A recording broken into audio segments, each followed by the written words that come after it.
El templo expiatorio del Santísimo Sacramento. La Basílica del Santísimo Sacramento, o conocida como el Templo Expiatorio de Guadalajara, es un templo católico dedicado al Santísimo Sacramento, ubicado en Guadalajara, Jalisco, en México. Es de estilo neogótico y considerada la máxima obra de su estilo en México. Su construcción comenzó el 15 de agosto de 1897 y terminó 75 años después, en 1972.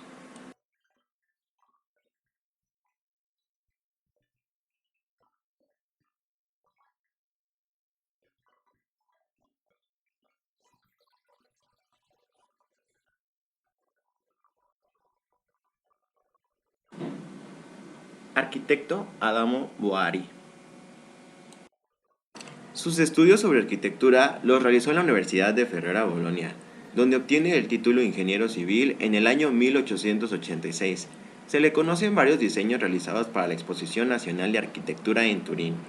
En 1889 se establece en Brasil, donde trabaja como encargado de los proyectos para una exposición universal.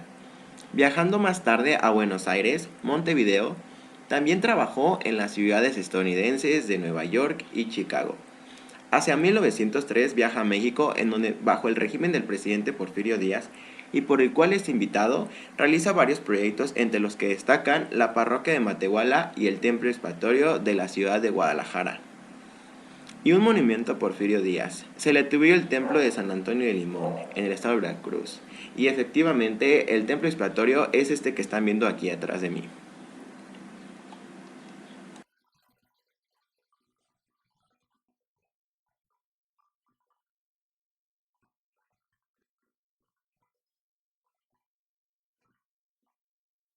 La idea de construir una iglesia dedicada al Santísimo Sacramento de Jesucristo en la ciudad de Guadalajara surgió a finales del siglo XIX, cuando un grupo de feligreses formaron una comisión encargada de realizar dicho templo.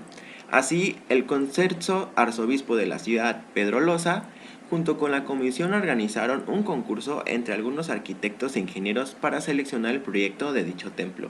El proyecto seleccionado fue el del arquitecto Adamo Boari, un famoso arquitecto italiano traído por el entonces presidente de México, Porfirio Díaz, que posteriormente trabajaría en los proyectos de Palacio de Bellas Artes y el Palacio de Correo Mayor en la Ciudad de México.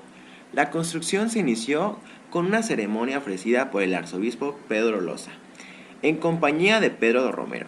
Así, la primera piedra se colocó el 15 de agosto de 1897 y para el año de 1911 la columna interior y los números de las alturas de los capiteles ya estaban terminados. Los encargados de las obras eran el canónigo Pedro Moreno y el maestro de obras Feliciano Arias, quien fue sucedido por su hijo Jerónimo Arias tras su muerte. Los trabajos se suspendieron durante la Revolución a causa de la persecución religiosa, la falta de condiciones y la grave crisis económica que atravesaba el país debido al conflicto armado. En febrero de 1924 murió Pedro Romero y se le encargó terminar el templo al padre José Garibí Rivere, y este inmediatamente pidió al ingeniero Luis Urgarte que lo auxiliara en la obra.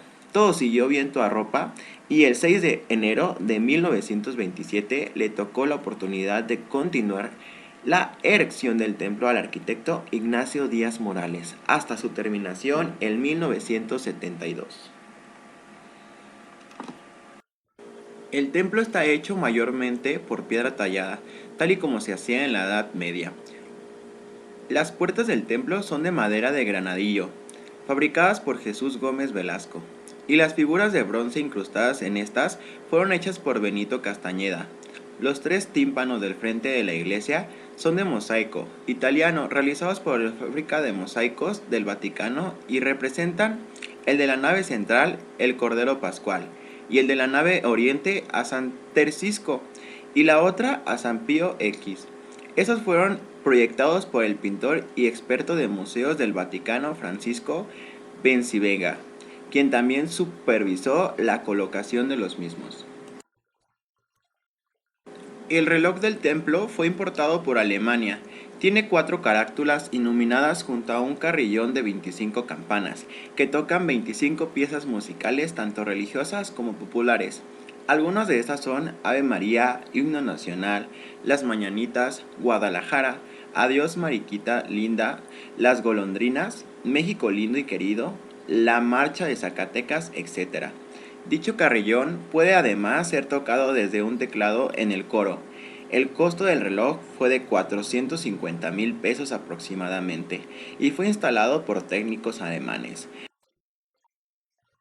Al sonar alguna pieza musical lo acompaña la peregrinación de las figuras de las 12 apóstoles que originalmente se fijaron a las 9 a.m., 12 p.m. y 6 p.m. La arquitectura neogótica fue un movimiento artístico historicista, principalmente arquitectónico y decorativo, que comenzó a finales de la década de 1740 en el Reino Unido.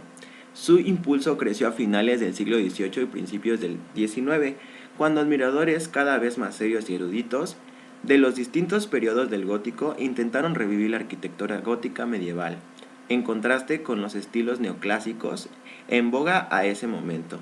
Por su común rechazo al renacionalismo neoclásico, fue un estilo vinculado al romanticismo y por sus implicaciones políticas y la recuperación de un supuesto estilo nacional. Con el nacionalismo, como arquitectura historicista, fue una relación del lenguaje arquitectónico propio del arte gótico medieval, con formas más o menos genuinas, incluidos los patrones decorativos, los acabados, el uso de las ventanas con lancetas y las moldeaduras acampanadas. A mediados del siglo XXI se estableció como estilo arquitectónico preeminente en el mundo occidental.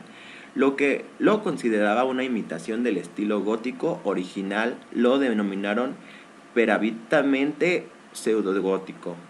Las raíces del movimiento del renacer gótico en Gran Bretaña están relacionadas con movimientos profundamente filosóficos asociados con el catolicismo y con un nuevo despertar de la Iglesia alta, a la creencia algo católica, preocupada por el crecimiento del inconformismo religioso.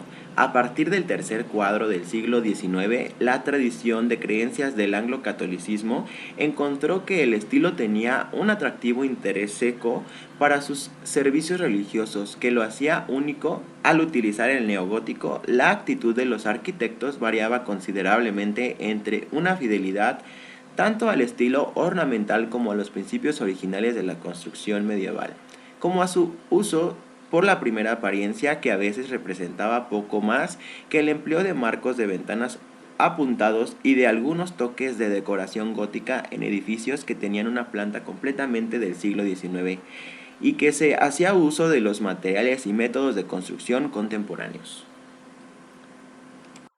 El término gótico se aplica generalmente a la arquitectura y a las enormes catedrales medievales del siglo XVII. El estilo neogótico es una reinterpretación posterior a esas majestuosas construcciones diseñadas por grandes maestros. Algunas características del estilo neogótico son los techos extremadamente altos, arcos apuntados, vidrieras altas y superficies interminables de decoraciones lujosas y ornamentadas. Bueno, y aquí concluimos. Mi nombre es Eric Trujillo y hoy les compartí un poco de Adamo Boari, el arte neogótico y el templo expiatorio de la ciudad de Guadalajara. Gracias por ver.